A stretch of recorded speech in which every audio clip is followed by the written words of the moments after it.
The battle over the old Denison Dunes in Saugatuck is on tonight, full-fledged, with the filing of a federal lawsuit.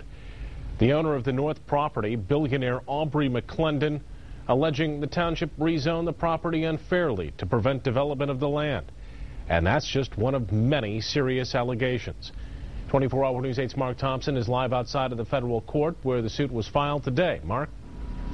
Brian, and that suit was filed by Singapore Dunes LLC. That's the group representing Aubrey McClendon. It alleges that the township received under-the-table payments from a lobby group and also held secret meetings, all in an effort to prevent McClendon from actually developing the property that he owns.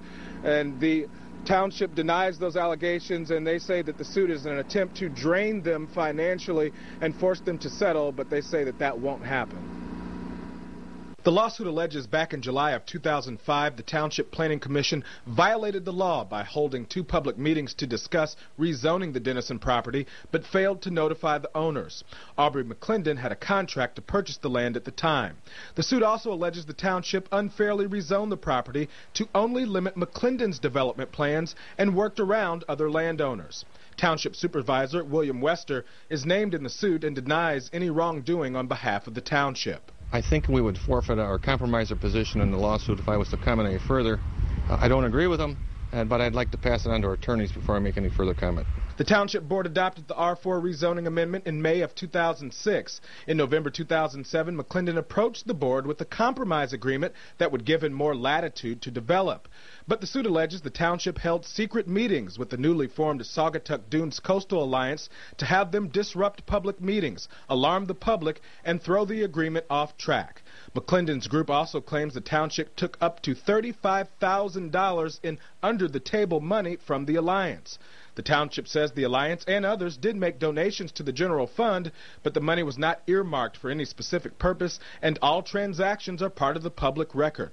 The Coastal Alliance denies the allegations as well, but don't deny supporting measures to protect the dunes from developers with deep pockets. When you have developers come in with just so much money, there have been many instances where they can break the backs of the local governments just because they have more money.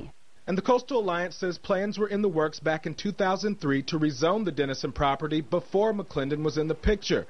They say they've also recently received a 5-figure grant from a significant Michigan foundation to pay for legal expenses and continue the fight. Here he's going to find that we are steadfast in believing that what is so wonderful about, the Saugatuck Dunes region needs to remain that way. And we want to make clear that some of the video in that piece may have showed some of the south property, but that side of the property is not in dispute.